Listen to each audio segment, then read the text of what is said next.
I'm Nick Knudsen, joined by Will Miles. Welcome to Stand Up and Holler. On this week's episode, we'll talk about the Missouri Tigers. And you know what? We've done a lot of talking this season. We're going to show you a few things on this episode. We're going to show you and not necessarily talk through everything. Max Brown comes in relief of Graham Mertz. Solid effort there by Max Brown. And we'll wrap up with a Florida State preview. We're going to really take the 2 bits and 4 bits to break down some of those key plays from the Missouri game. Because once again, the defense didn't quite come through in a big moment. I do think they played better than they did against LSU, obviously. You can't get much worse than that. But there were stretches of this game where they made plays, got them off the field, and they had opportunities. The first half, they held them on a couple drives. The second half, not so much. The second half it was a little more work in the second half there for that defense. But I think the thing that most people are going to look at right away, if you haven't jumped up in the middle of the night and just yelled 4th and 17 at some point in the last couple of days, like that's pretty rough, man. That's pretty rough to give up that 4th and 17. You had an excellent breakdown though in your article. Anybody who knows Written Reaction knows that Will does great post-game articles breaking down a lot of specific plays. And we really wanted to bring one of those articles to life because I loved what I read when I read through that 4th and 17 explanation from Will this week. And I thought, what a better way to do this episode than to have him actually walk you through it. So I came up with a name for this segment. So if you don't like it, you can blame me. But we're calling it Whiteboard Willie. We're going to have Will walk you through some plays. We did this in our magazine. This year where Will walked through some plays and broke down why they worked or what didn't work on a play. And it's one of the things I think he does as well as anybody in the Gator sphere. And we're going to start it off right here with the 4th and 17, Will. Yeah, so first off, Nick, we need to say they gave up 7.6 yards per play there, and I know you didn't want to stat people to death, but in terms of whether the defense played better, that's a problem, right? They gave up way too much, and we know that, and we know they're limited, but it was a rough one even for a game where they got some stops. Now, all that being said, Florida's offense was able to keep minute, and so Yeah. these plays made a big difference, and it's worth breaking down just because of that specifically. So look, if we want to get to that 4th down and 17, this is where we sort of start. The reality is that you can't have you can't give up 4th and 17 and expect to win. Now, Yep. that's not necessarily breaking news here, but here's what I want to highlight is there's a couple of things that I think are important. Is if you look at what Florida's doing, or at least what I think they're doing, and I want to put the caveat, and I put this in my article, that I'm not absolutely certain what they're doing, but I think they're running essentially what's a matched quarters or a cover 4 type scheme. So this guy goes back, this guy goes back, this guy goes back, and then over here in this side is somebody who also goes back, and then you've got this guy taking this side, this guy takes back here, and then that, because it's a 3-by-1, you got guys on the right hand side. That's sort of what you end up. So the key to me is I think Jordan Castell, who's right here, gets too much depth. And because he gets too much depth, that opens up a space right here.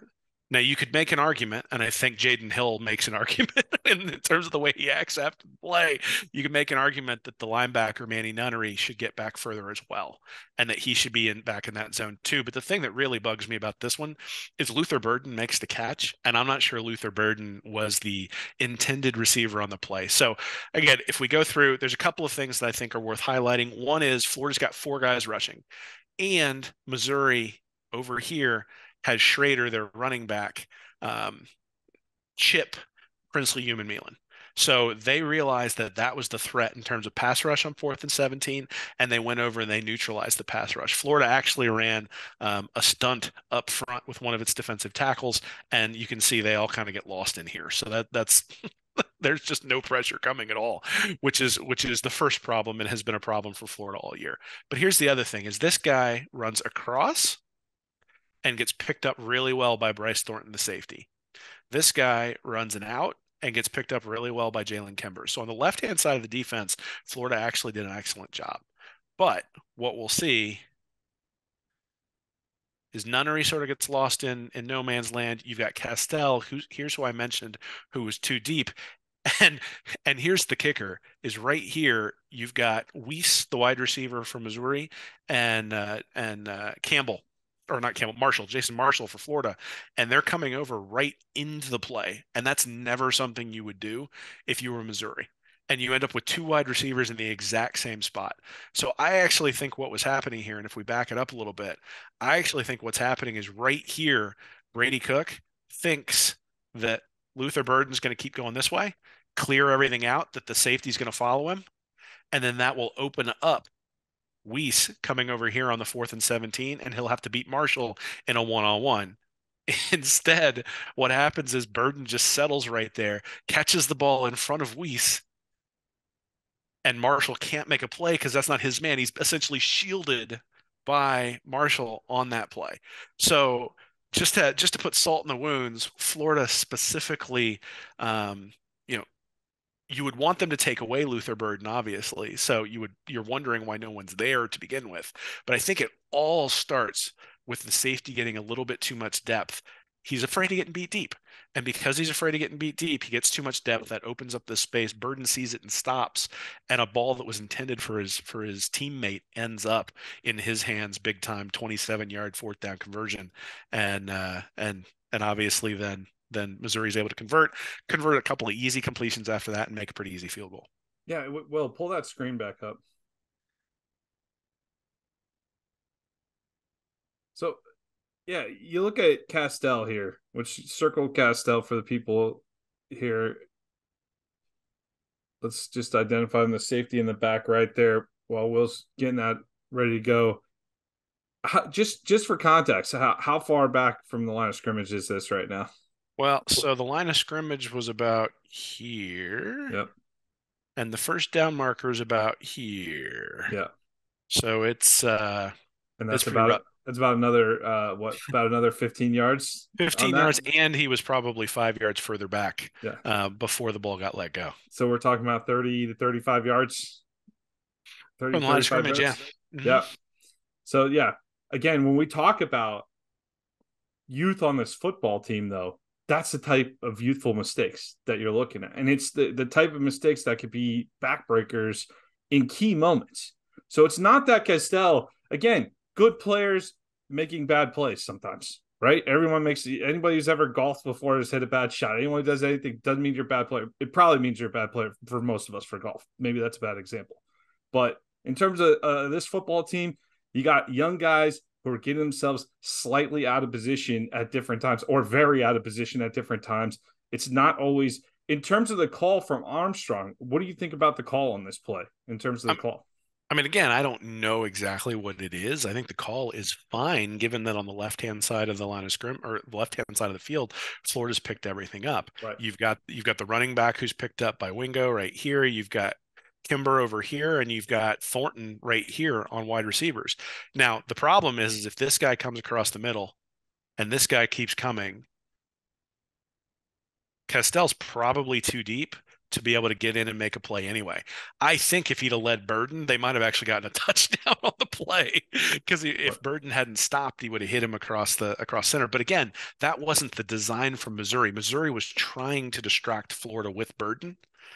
And then that would open up Weiss on the back end of essentially what amounts to a double post or a double slant.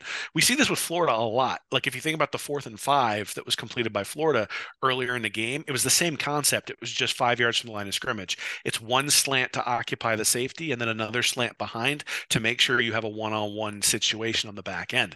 So again, Marshall's in the right position for the slant there. What you have is you have Castell and you have Nunnery here who are not in the right position for Burden. Burden stops right behind him and ends up catching the ball. Also, but again, I think like it's not like those guys got beat. It's that Burden stopped in a place he wasn't supposed to be because of how far off they were and made that play. So I think what it really boils down to, and I don't think it's just Castell, I think he's too deep.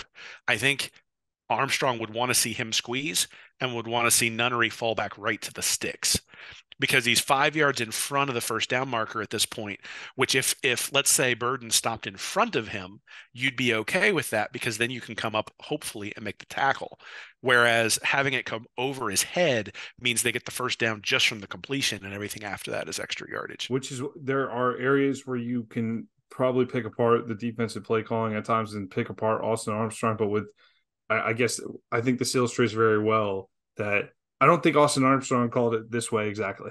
right? You got some guys making some mistakes in different parts of the field. That leads to it's also a heads up play by Burden. I think you do a great job illustrating that because I think that it does make no sense that they're both in the same spot based on the other concepts. It does look like there was potential for him to maybe cut back toward the middle, but he saw the soft spot and he settled in and he made an adjustment on the fly. So good play by a really talented receiver there for Missouri. Give him credit too for that play as well. But it's frustrating. But I also I think Will gives a great look here. Will, I know we got a few other plays to go over. Yeah. Let's So go let's get to ahead. this one, and you were talking about Armstrong not being the problem. Well, let's talk about a time where he is. So Not so exclusively the problem. not That's exclusively the right. problem. It's kind of So like here, the better thing at the beginning. We played better than last week, right? That's it's relative, right? It's relative sometimes. well, there you go. So on this play, it's 3rd and 5. This is where Florida's down 30-28, needs a stop. They actually get a stop on the next set of downs, but Missouri converts this into a pretty easy first down. And the thing I want people to notice is Florida's safeties are essentially equidistant from each other, which suggests they're playing like a cover 2 type of scheme, some sort of zone shell. The other thing you'll notice is that Schrader, the running back, motions out wide, and when he goes wide, Jalen Kember goes out with him. So what that means is, and let's go ahead and get him to motion out there. As he motions out, what that means is you now have 1, 2, 3 Missouri receivers who are going to go out in the formation. And this is all well and good because you have Jadon Hill, and then you've got 2 linebackers who are going to drop. And so the 2 linebackers will cover the 2 inside receivers. Jadon Hill will cover the outside receiver. But Austin Armstrong decides to blitz Jadon Hill. And when he blitzes Jadon Hill, he's got to get home because what that means is if he doesn't get home, what that means is you've got Jordan Castell on this outside wide receiver. And you can see Castell's 10 yards off the line of scrimmage by design. He's 10 yards off the line of scrimmage.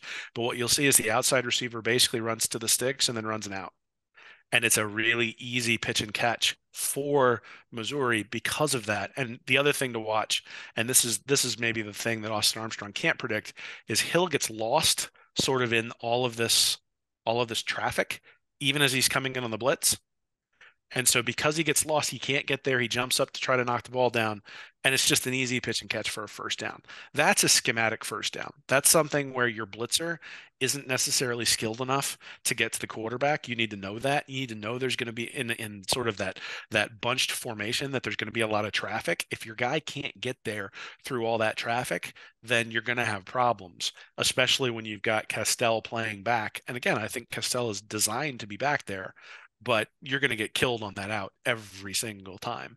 And so this is a situation where schematically Florida essentially opened up that third down. And this is another example of Florida not getting there on a blitz. Like if he had a clean run at Brady Cook, then it's entirely possible that that throw is offline, that the throw is high, that he misses him in the outside, that he rushes it, that sort of stuff. But because they got caught on that blitz, that Hill wasn't able to get in there, then it's just an easy pitch and catch. So, schematically, I think it would work if your blitzer got there right away. The problem is none of Florida's blitzers have gotten there right away all year. And so knowing that, you're essentially just setting up a really easy first down conversion for Missouri, and something that I think, certainly Armstrong's going to need to consider with Rodemaker this week for FSU. You don't want to give that guy easy reads. This is an easy read, an easy first down. The minute you say Jadon Hill come in, that's the guy you're throwing to. You hear all the time people talk about throw in the direction of the blitz. Well, this is one you see Hill coming, you're throwing in that direction of the blitz. And since they had everybody up on the line of scrimmage, the quarterback is already expecting blitz. Now they dropped some linebackers into coverage, but again, because of the way they had stuff set up, it didn't really cause any confusion for the quarterback. Makes it pretty easy first down. Yeah, another good illustration there, Will. And then finally, we had the touchdown to Weiss. This was right after, just to set the scene, this is right after the fumble with Max Brown, where the Gators could have, where they were driving to take the lead. I believe this is the second play of the drive here. Yep. So 2nd and 6, they've just gained sort of a short a short gain. Florida was able to stop them. I think it was either a screen pass or a run that only went for 4, which for Florida's defense is kind of a win. And the crazy part about this one is Florida's defense won again. That's the thing that should probably maybe disturb people or maybe encourage people. I don't know about what happened. So if we watch this, this is a really standard thing. So play action. Here comes the running back in this direction. Here comes a second receiver, and then a third receiver is going to come across the formation. Anybody who's watched us, anybody who's watched anybody break down Florida film all year long knows this is a flood, that you're flooding into this area. And look, Florida has one guy covered, has two guys covered, has three guys covered. The whole thing's covered. And they also have a defensive end here who should be able to get to Brady Cook, keep him inside, and bring him down for a sack. Now, we actually saw almost this exact same play on the I think it was the one drive later. They did it right, and Princely Human got a sack and was able to get the ball kicked back over to Florida. But in this case, Castell's out here on the short guy for the flood, and he decides to come and get the quarterback. And because he decides to do that, it opens it wide open. Right. So now you have two Florida defenders on the quarterback and nobody on the short flood. It's an easy completion. And the problem is that your linebackers haven't really been able to get out there in pursuit, and they now have to take angles that in a defense where everybody's pretty solid, this probably is somebody who gets pushed out somewhere around the 35, maybe the 38-yard line. But that's not what happens here. What happens is the ball gets caught, and now the linebackers are actually slow getting out. Now, I want to point out Jakeem Jackson, who's a true freshman, does an awesome job here of going outside, maintaining outside leverage on this blocker. So Jakeem Jackson's job is not to make the tackle here. Jakeem Jackson's job is to funnel back the guy to these three defenders. Give them time. So as he comes up down the sideline, you force him back inside. And when you force him back inside, that should allow one of these three guys to make the tackle. And he does that. He's outside, has outside leverage, forces him back inside. And now Wingo misses the tackle, and Taraja Mitchell misses the tackle. And again, we have the same situation down on the sideline here with Jason Marshall and Bryce Thornton. So Thornton's the true freshman, Marshall obviously the experienced guy. This time Marshall gets pinned to the inside, and Thornton sort of runs into him because he gets pinned to the outside. And Thornton should expect this guy to come back on the inside because Marshall's supposed to hold him to the outside. Because he doesn't hold him to the outside, he's able to get down the sideline, and Thornton and Marshall basically run into each other, and you're not able to make the tackle. So this turns into a touchdown in many ways because linebackers not anticipating enough on the play specifically. So if we go back here, the linebackers right now need to be getting depth. They need to be getting back, and then they can come and curl up and make a tackle. Instead, they're running straight to the sideline. That becomes a problem because as the flood becomes wide open. Now, see how Wingo just leveled everything off? Wait, If we go backwards, I got a question too. Look at where Mitchell is right now. Yep. And what yard lines does he about? It would be interesting to see again what yard line he comes close to making contact, because it's going to be up here. He gets beat to that spot by Weiss. He gets beat to that spot considering where he's at right now. Here's the thing, though. Both linebackers level off and then have to go like this. Yeah. Right? So when we talk about angles, when we talk about pursuit, when we talk about speed, that's where it boils down to. So if we go back. Speed is what I was implying there. Yep. Yeah. Well, here, if we go back, Wingo starts this way and then starts going this way. And that's where they get beat, because as Wingo goes back and then makes it go straight over, oh, now I have to bend it again. And when I have to bend it again, I can't get there. Same thing for Mitchell. Has to bend it again, can't get there. And then Marshall needs to keep him outside. Wait, keep him back, make him cut back inside. Give me a rewind there. Let's see that spot where Mitchell, what about the 40, about the 38 there? 39, something like that. He has a shot. He's diving at the 30. 45. I'm sorry. I thought I was going the other way there. 45. Go back to where he was, where about where Weiss catches the ball. I just want to show you. That was interesting to me. I'm sorry, where he catches the ball. I want to see Mitchell starting to. I mean, even right here, look at where Mitchell is. You should have him, right? That's tough, man. There he is, catches the ball. But again, this to me isn't necessarily speed, it's angle. because what he does is he comes over here and then starts coming up. Right? He comes over here and then starts coming up. And instead, you'd like to see him continue the angle and then come up this way. So continue the angle and then come up this way. And really what that means is, again, if if you've got this guy out here, Jakeem Jackson, forcing him back inside, and this guy takes an angle like this, and he decides to come back inside this way at some point, then you've got Mitchell to sort of close it up. So they may actually teach, and again, this is something that I don't know, they may teach the linebacker who's lagging behind to flatten this out because he flattens it out thinking he's going to come over here. And now all of a sudden you've got sort of a convergence of three different guys in this area and you're able to make the tackle. But the reality is that you can't, like, this is linebacker pursuit issues. And again, you see, right, he realizes, oh crap, at the wrong time. And you know, Jakeem Jackson does his job the way he's supposed to do it, and it just doesn't work. But you look at this, there's no reason why one of these three guys shouldn't be able to push him out of bounds, right? And if Jackson makes him cut back inside, there's no reason why those guys shouldn't get there. But they're not able to get there, and that's a limitation physically for Florida, but it's also just a limitation in terms of their general tackling. It's a lot of arm tackling, not necessarily, there was that Ravens game the other night against the Bengals where the Ravens were like hip dropping and were tearing up, or I guess the Bengals were hip dropping and were tearing up all the Ravens' ankles. And there was a bunch of talk on I think it was Tuesday morning about whether that sort of stuff should be outlawed. It's like I can't remember the last time a Florida guy caught a guy up and hip to hip and then dropped and took him down.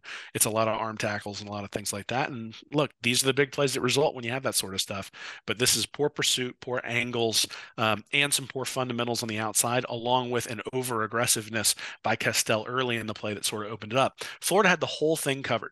2nd and 6, the whole thing's covered. If Castell doesn't leave his man, Cook just throws the ball out of bounds and it's 3rd and 6 and we're living to play another day. That's not what happened though. It turns into almost an 80-yard touchdown because of the limitations there. I think that's a great way to demonstrate what's going on with this Gators defense. Not necessarily a total disaster across the board, but just different mistakes in different areas on these big plays. Will just it's not even necessarily one area of the team that's killing you.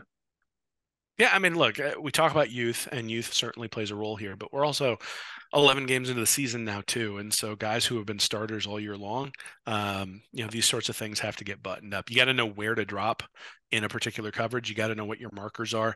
You got to wrap up. You got to take the right angles. You got to make the tackle. And look, a guy like Taraja Mitchell. Dude, it played at Ohio State, so it's not like he's never seen any speed. It's not like he doesn't understand what needs to be done out there.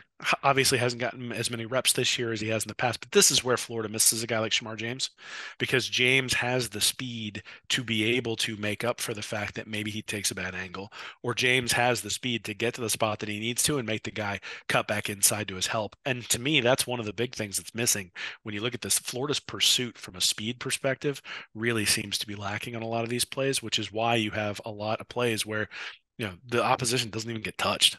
Right. I mean, we didn't even show it here, but there was a run for Schrader that was like 41 or 42 yards where, I mean, the Red Sea just opened up and off he goes. There've been a lot of those for Florida this year. And, the reason I showed the 3rd and 5 play in terms of scheme is I think sometimes that's the problem, is that the scheme is putting players in positions where there's no way they can succeed. There's no way Castell could have stopped that 3rd and 5 play that we showed there. And nor should he. I mean, the reality is that blitz has to get home. Otherwise, that's a schematic problem. But it's not just scheme. There's certainly things that the players could do better, and I expect that they will do better as they get more experience and as they get taught to do so. Well, that's our first segment of Willie's Whiteboard. I should have said this at the beginning, but if you're listening on podcast, probably better view on YouTube. With that, we have that available on YouTube. But we'll get back into the traditional stand up and holler episode here. Will, offensively, so that's the defensive side of the ball. Again, another game where you give up 500 yards of defense. An improvement from LSU, like I said, but it's just big moments constantly. This defense has let the team down. However, you were in it, you did have a chance to win, in part because the offense also played very well at stretches. I was really impressed with the run game at times. I thought the running backs were going hard as usual. Max Brown adds a different element on the ground to Graham Mertz. Graham Mertz decided to do his best Tim Tebow impression. It turns out that not many guys can do what Tebow did with lowering the shoulder around midfield and trucking a couple guys. Really says something about Mertz's toughness, though.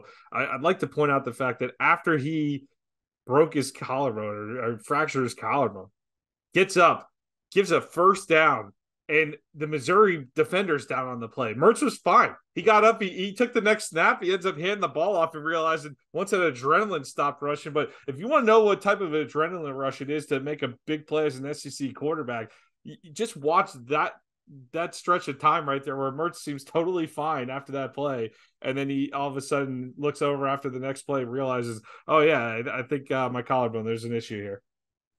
It is ironic that after I've harped all year on Mertz's inability to run the ball and how that really harms Florida's offense and harms sort of his overall stats, that it's a big time run, big time first down conversion that drives him out for the rest of the season. So, look, I mean, I've enjoyed watching this for Graham Mertz. I think there are some things that have been overblown in terms of how well he's played, but I think he's played about what we could have expected from a ceiling perspective for Mertz. And so, congratulations to him for having a very good season. And Florida's team doesn't win 5 games so far without Mertz playing as well as he has. And so it's been an interesting season, certainly. There have been some markers in the statistics that have confused me in terms of how Florida's played on the offensive side of the ball. They were really starting to move the ball in this one. Mertz played really well, was averaging over 8 yards per attempt in this one, so he ends up averaging 8.7 yards per attempt. Starts with the big one to Pearsall that sort of gets Florida back in the game after giving up a touchdown to start. 5 rushes for 13 yards. So that's one of those markers I look at if he's like in negative yardage, usually bad for the Gators. 5 for 13 means, one, he's not taking a bunch of sacks, but two, not a complete negative running on that side of the ball. So, look, Mertz, I would say this was one of the best games he's played. I think you could probably say there's a couple other ones people point to, South Carolina, potentially Tennessee, but this is one where it felt like he had complete command of the offense. And certainly when he went down, everybody was sort of collectively holding their breath. Yeah, he's been a steady influence on the team, and I know we talked about this last week, but Napier can really, again, if Napier's going to take all the criticism, you got to point out what he's doing well. And to me, like, this version of Graham Mertz did not exist before he got to Gainesville. So I thought this would have been an absolute high-end optimistic version of what we would get from Graham Mertz this season. And I think Napier and Mertz delivered on that front. And it seems like he's a great guy in the locker room. Napier speaks glowingly of him constantly. So it just seems like he's been a good influence for this team. Put his heart out there as a competitor for the Gators on that play. And hey, tough to see him go out that way. Yeah, absolutely. I mean, obviously, I think we'd love to have him for the game against Florida State this week. Certainly don't have him for that. And so, we'll sort of get, we'll see what Florida's got when someone has a full week to prepare for Max Brown now after seeing some of the stuff that he's put on tape. But, Mertz has been a big part of this team. He's been a big, obviously, we all looked and said, are we going to get the Wisconsin version of Graham Mertz? I think there were times we did get the Wisconsin version, but I think most of the time we got a better version than we saw at Wisconsin. So kudos to him for putting that together.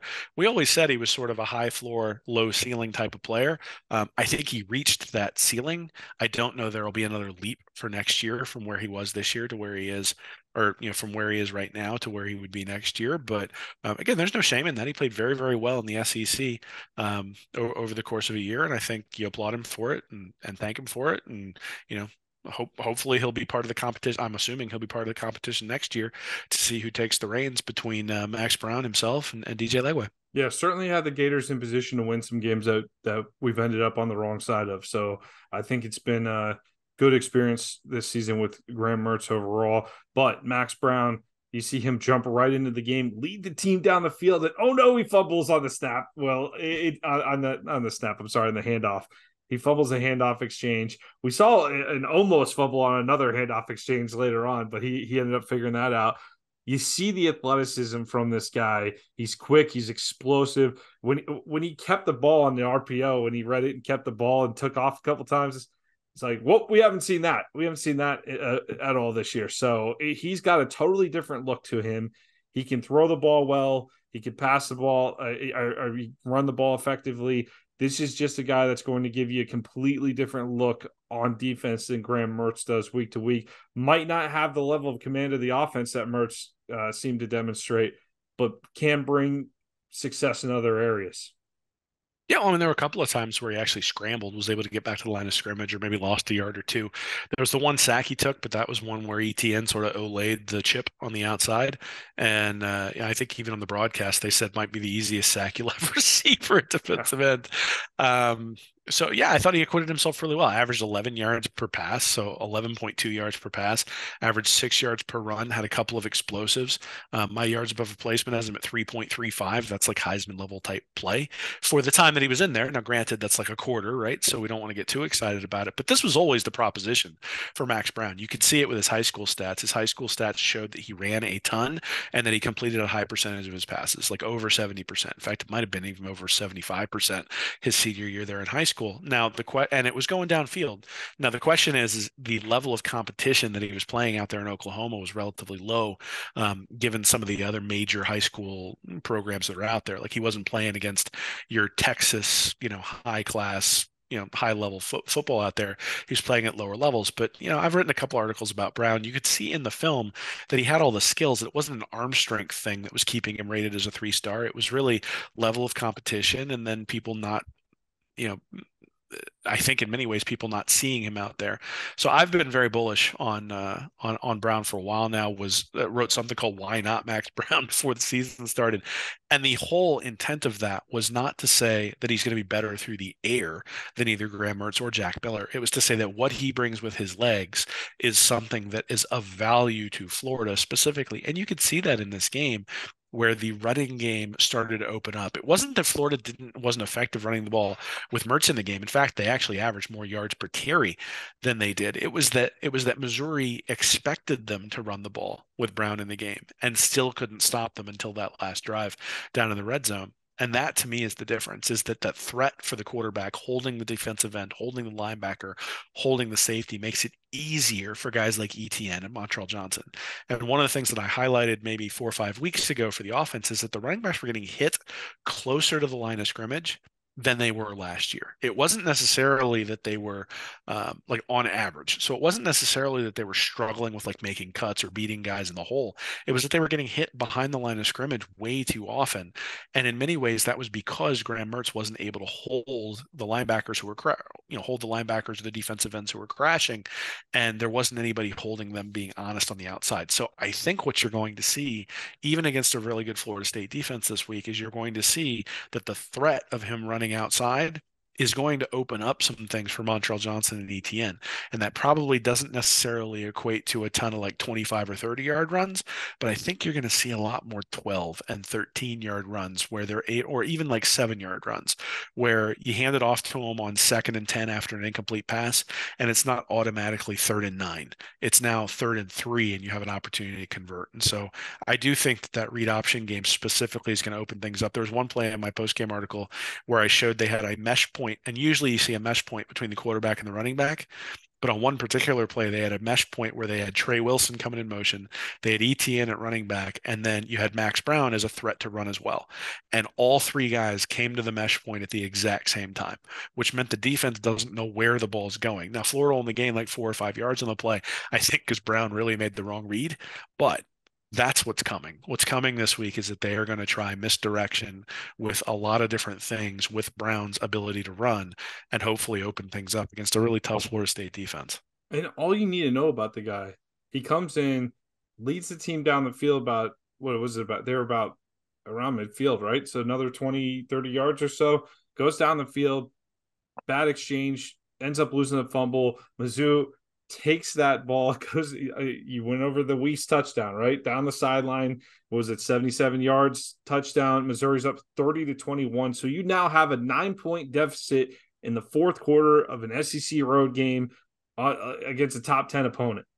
And how does the kid respond? He goes down, he leads a touchdown drive and a field goal drive to put the Gators up late. I think that was awesome for Max Brown late in the game, and I think he looked like a natural. I converted on a 4th down on a tough pass, and then threw a ball up. Khalil Jackson made a fantastic grab that gets a little lost in all the highlights of this game. but really contributed to making the last 10 minutes of this game, I'd say, were absolutely electric. And that was a Well, big part in due part to Max Brown there. so two things I want to say is obviously people are going to look at his running and they're going to say that's the big differentiator. And I think that's true. But two things I want to highlight. 4th and 5, he found a guy in one-on-one coverage. It was Khalil Jackson. He hit him right on the numbers, converts that one. The next play, the deep shot to Khalil Jackson. Jackson has to make a great play to bring that in. Mm. One-on-one coverage. Like those are the things you want to look for if you're looking at quarterback performance. Is he throwing it into a place where the guy has a one-on-one shot to get it done? And if you're throwing, and this is the same thing you want to see against Florida State, if he's throwing into situations where the wide receivers have a one-on-one shot to get it, even if the throw's a little bit underthrown, even if the throw isn't perfect, if you give your receiver a shot to go up and get it, your receiver should have an advantage. We've seen this all the time against Florida's defense where, they chuck it up deep, the corner's there, but the wide receiver is able to bring it down. The wide receiver has an advantage in those circumstances, both from a just being able to see the ball and see it maybe a little bit earlier, but also from the standpoint of the defender likely is going to cause interference if he runs into him, right? And so there's a lot of things sort of against the defender at that point. And Brown throwing it up in one-on-one coverage there on the outside, I think really bodes well. He was able to, at key moments, get the ball to the right spot on the field, given what the defense was dictating towards him. And I think if you go back and look at it, Missouri might have done some post-snap stuff. And I'm sure we're going to see that from Florida State this week, is there's going to be some post-snap adjustments that Brown's going to have to either see and recognize, or he's going to have to use his athleticism to get out of the jam that he causes because he didn't recognize the shift in coverage at some point along the way. And, we'll see whether he's able to do that. Plenty of touches for Johnson and ETN. We like that. They touch the ball, you put up 31 points. It's 85 yards for Johnson, 82 for ETN. Pearsall, nice touchdown on the reverse as well. He took that in the open field and beat the defense to the edge. Ends up hitting the pylon for the touchdown. You mentioned Khalil Jackson, 4 receptions for 52 yards. Wilson, 7 receptions, but 23 yards and a touchdown. The first touchdown there, the opening touchdown, was a beautiful pass from Mertz to Wilson. Do you want to see Wilson go downfield with Wilson a little more? So I'm actually not necessarily. So he's not going to be an elite route runner at this point, like Ricky Pearsall. The thing I wish they'd done with Wilson is I wish they'd put him in the backfield on one of those plays when they had the first, second, and third down runs. You put him in the backfield, you fake it to ETN, and you slip him out right into the flat. And then you get Trey Wilson one-on-one against the linebacker in the flat or against the safety in the flat. It's a safe pass for Brown. You're almost guaranteed to keep the clock running, but you have an opportunity on the outside with Trey Wilson to potentially get a first down and put the game away. Those are the types of things I'd like to see him do. They did it against Georgia. They had a 2nd and 9 or a 3rd and 9 play on the opening drive against Georgia that was basically the Trey Wilson drive, where they put Wilson in the backfield. They faked the ball to Montrell Johnson. Wilson slips out into the flat. They hit him, and it ends up being a 9-yard gain. Like those sorts of things. That's not necessarily an aggressive play call from a risk standpoint, right? If Wilson ends up covered and you don't want to throw the interception, or you don't want to risk throwing an incompletion, then Max Brown can just run it, right? Like, and with Mertz not in there, now that you got Brown, you tell Brown, look, if he's not open, just run it. But those are the things. I think there are some things schematically that they can do to get Trey Wilson open. Downfield, I'm a little bit again, I think the defense usually dictates where you go with stuff downfield. I think that's a place though where you could dictate getting the ball to Trey Wilson. Same thing. I mean, they run those little jet sweeps. Like they have pre-decided almost that they're going to get that ball to Wilson at that point. You've said we want to get it in his hands, and they do it that way. There are probably some other ways to do that right by the line of scrimmage. Anybody who watched the Kansas City game this week on Monday night, the Eagles were running this little middle screen to their running backs like all night long, over and over and over again. It was driving Kansas City nuts. And that's a play that I think would be kind of cool to add in with Brown, because Brown's going to stretch the team sideways, right? The defense is going to start moving sideways every time they think there's an opportunity for Brown to run. You run a screen pass back to the middle to a guy like Trey Wilson who's lined up in the backfield. So to me, it's less downfield. It's more put him in the backfield as a running back, get him on a linebacker, and then see what he can do on something that's a relatively high percentage throw. Will, another aspect of your article that I really enjoyed this week, you pointed out the drive before halftime and then the decision, fairly conservative play calling at the very end of the game to settle for a field goal. What do you how do you feel about each of those instances, and what do you think Napier needs to do going forward? Well, so I mean, I think this has been a constant theme really since the Tennessee game last year, where Napier last 4 minutes of the first half tends to go into a shell because he's worried that his defense is going to give up another score. I disagree with that approach because I think you're going to have to come out all bullets flying to try to offset the limitations that your defense has. And again, if you had an elite defense or even if you had an average defense, I think 3 runs, running the clock down, making Missouri take all their timeouts, assuming your running back stays in bounds, and then saying, hey, you got a minute and a half left with no timeouts. If you can drive down the field and make a field goal, then hey, more power to you. The problem is Missouri has a guy who can make a field goal from 60 yards. And Florida's defense hasn't been able to stop anybody. So you got them in 4th and 17, and we're all sitting here going, God, that 4th and 17 play, if only they make that play. But I mean, it's also a unit that hasn't made that play all year long. And so I wonder, and here's the question Napier has to answer. The question is, do I prefer a play action pass where I'm faking the ball to ETN and trying to get it to either a tight end or Trey Wilson out in the flat to try to get that first down to win it? Is the risk more there, or is the risk more putting it on my defense to stop Missouri from going down the field? I think most people would look at it and say the risk is more putting it on the defense. And the problem is, if you looked at ESPN's win probability in the game, when they kicked the ball back to Missouri up 31-30 with a minute 30 left, Florida only had a 60% chance of winning the game. So as a 6 out of 10 proposition, they were going to win the game, essentially is what they gained by kicking that field goal. And if you looked at it on 4th down, right before they kicked the field goal, it was something like, or I mean, maybe 3rd down before they kicked the field goal, it was something like 54%. So they only gained like 6% in terms of their win probability, but then they have to put the ball in the hands of their defense. So I think that's really the thing is the conservatism seems to come from a fear of putting the game in the defense's hands, but then they end up putting the game in the defense's hands. It was the same thing for LSU the other week. They ran, 2 weeks ago, they ran out the clock on 3 running plays at the end of the first half. And my issue wasn't that they ran out the clock. My issue is that you gave up a possession against LSU in a game where you're going to have to score a bunch. And so I think in every game that Florida's in at this point, given what we've seen from the defense, they are 131st in yards per play allowed out of 133 teams.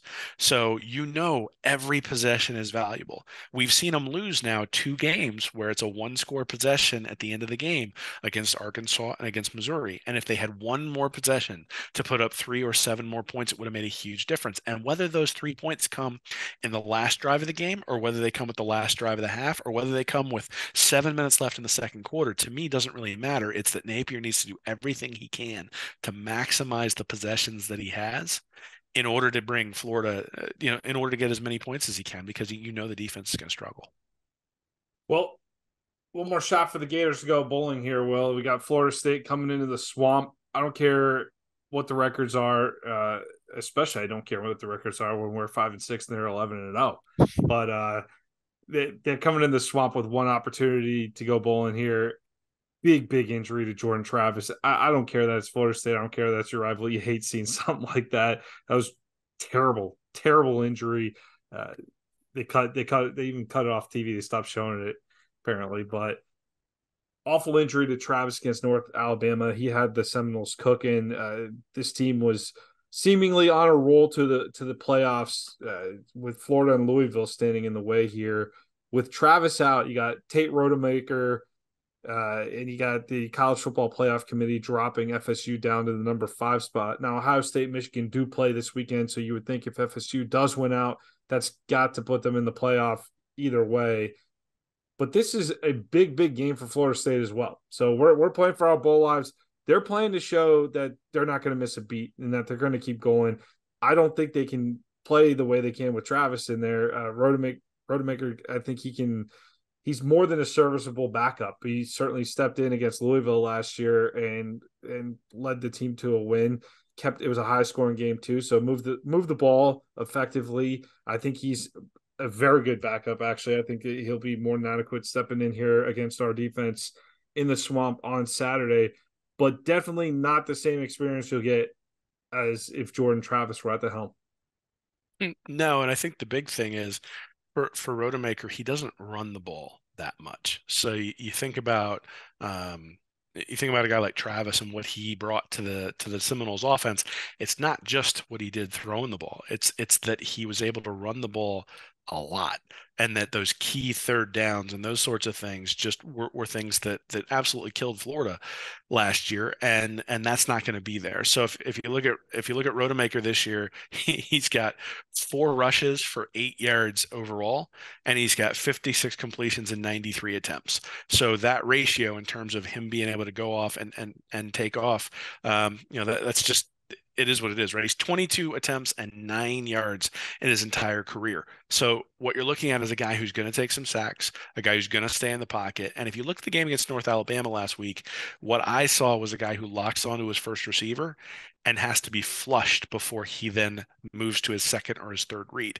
So that's going to be the critical thing for Florida, I think, in this one is going to be one, can you get pressure on the guy? Because Florida's defense in the secondary against Johnny Wilson and Keon Coleman are going to struggle if they don't get any pressure and those guys are open. If the first read's open, Rodemaker has a cannon. He's going to be able to get the ball to where he needs to get it to if the first read is open. But if Florida can flummox that first read, I think he'll sit there and tap the ball a few times, waiting for that first read to come open. You could see that in the North Alabama game. And he's not a guy who's going to take off. So that also then bodes well for Armstrong's defense, which he tends to like to play a lot of man-to-man. And they've gotten killed against KJ Jefferson and against Jaden Daniels. And in some respects, Cook didn't really kill him last week, but they've been facing guys who can run quite a bit and get an easy first down when you play man to man because you get past the initial front and all of a sudden there's nobody there to tackle him. Well, Rodemaker, if he ends up making a big play like that, that'll be out of character for him. Like he's somebody who tends not to do that. So they don't need to worry so much about contain, which means they can go get him. And that'll be the question to me is when Human Milan comes in and has a shot, does he bring him down or can he kind of slip out of there, take a step forward, get to his second read, and oh, that guy's open. So you start thinking, to me, the key to this game for Florida's defense is going to be time. How quick do you make Rodemaker get rid of the ball? Which means Armstrong's going to bring some blitzes and you're going to open yourself on the back end. But Florida's been open on the back end pretty much all year. And so, I think it's probably worth the risk this week to go pretty heavy on the blitzing. FSU has some games where they're not they have a high ceiling with that offense, but they've had some games where they haven't been performing at an optimal level, and they've played some close games at times. But the defense has been rock solid for most of the year. And I think that's what's going to put them over the top. If they end up beating Florida this weekend and beating Louisville, I think that's they got a complete team this year. I think they play good defense on the other side of the ball there. No teams scored 30 points yet against this Florida State defense. I mean, look, they're giving up 17 points per game against FBS opponents. That's an awesome stat. I would kill for that kind of a stat for Florida. I mean, that's ninth in the country, right? And that's what you're looking at. You're looking at a top 10 defense. They're a little bit worse in yards per play. They're 25th overall. They're 52nd in yards per rush, and then they're 15th in yards per pass. So again, if you're looking at where Florida might be able to take an advantage, Florida State not quite as effective against the run, and obviously Max Brown brings that aspect to the Florida offense in a way that we haven't seen it all year. That Florida's going to have to play out of character. That's just the reality is if Florida scores 17 points, Florida State and Rodemaker and their rushing game and all the explosives we've seen all year from running games specifically, like Florida State's going to end up getting that. I still think this is probably a game that's in the 30s if Florida's winning the game. They're going to need 32, 35 points, and that'll be out of character for Florida State to have given up that many points. But again, this is one of those where it's emotional. Obviously, it's at home for Florida, senior night. They're honoring Tebow at halftime. There's all sorts of sort of extracurriculars that go on in this particular rivalry that I do think have an impact or potentially have an impact. At the same time, I don't think there's any druthers. I don't think I'm making any news here by saying Florida State is a decided favorite. But obviously, when you lose the heart and soul of your team, I mean, think about it. If Tebow had gotten hurt before the Florida State games when Florida was going on those runs, would we have felt great as Florida fans going into those games with Brantley playing his first ever start, in Doak Campbell, even with Florida as a 10-0 or 11-0 team going into those games? No, we would have been a little bit pensive going to that game. So I think that's what you're seeing from Florida State right now. Is Rodemaker going to be awful? Probably not, but at the same time, a couple of turnovers gives Florida a short field, and all of a sudden now you're looking at all of a sudden you're looking at a team that if they can get up, and this is sort of the has been the theme to me the last couple of weeks, is Florida has been playing catch up every single game they're in. Whether it was against Missouri, it's 13-7 at the half. Eventually, Missouri is up 30-21. In that LSU game, Florida down 17-14, I think, at the half, and then is sort of playing catch up the entire second half. Those sorts of things, they need to get off to a fast start. They need to get up 10-0, 14-0, 21-10, something like that, where all of a sudden they can kind of sit on the ball and make the clock run, and they can kind of hold on after, and sort of shrink how long the actual game will be. And I think that's going to be a big part of whether they can win this game. Well, the one thing I think the playoff committees made absolutely clear is that Florida State, I was almost thinking with Jordan Travis, if Jordan Travis was still quarterback, they lose this game to Florida, they go back, they smash Louisville, some things happen out in the country, they're in the playoffs either way. I think without Travis, you drop this game to Florida, that's it for the playoffs. No conversation about the playoffs. So I definitely think there's more on the line for this FSU team coming in. Certainly plenty on the line for the Gators with bowl eligibility on the line. And give this team credit, Will. Neither one of us think 5-6 is a great season at the University of Florida. All right. This is not, I think even Napier said in his presser this week, your record says who you are. We're 5-6 football team. But there's been no quit in this team. We've been outmanned on some days. We've been beat on some days. There's been sides of the ball that mostly the defense hasn't shown up at times. But this team finds a way. That LSU game, you're in it in the fourth quarter. That Missouri game, you're in it in the fourth quarter. Like, it's late in the season.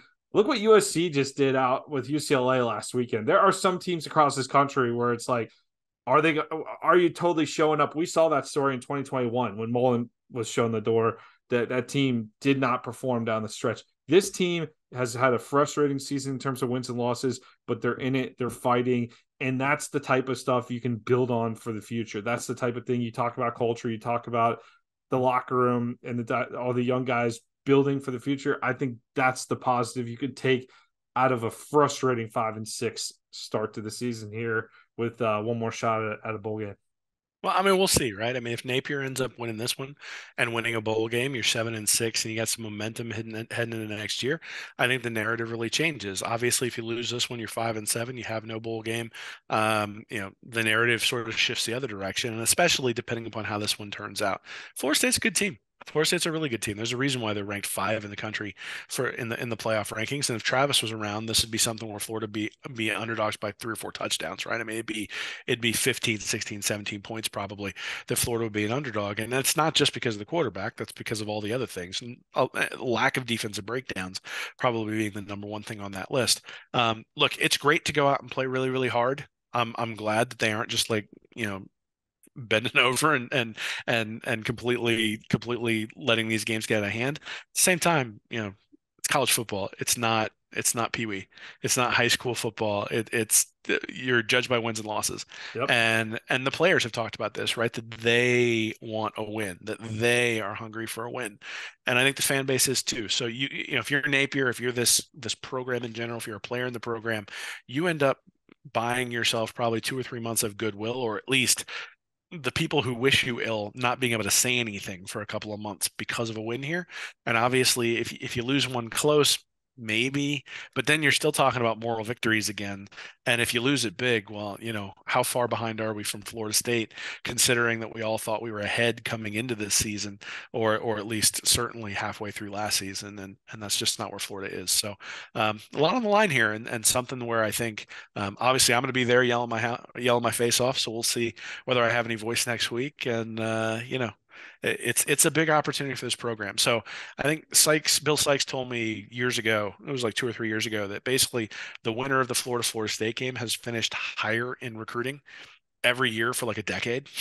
And so those two are sort of neck and neck in terms of where they are in recruiting. I think Florida's going to end up ahead, assuming they fill out their class. But But this is a big one. Win this game, finish ahead of them in recruiting, get to a bowl game, get those extra practices, get hopefully a win in a bowl game, and all that, what that means in terms of momentum, positivity, people behind the program, supporting your NIL, supporting the 2025 class, which to be honest, at this point is probably more important than the 2024. The 2024 is mostly put together. There's some other guys we need to get in there, Seton specifically, but if we could fill out that class, start filling out the 2025 class, get some positivity around the program, I think that's a big deal for Billy Napier.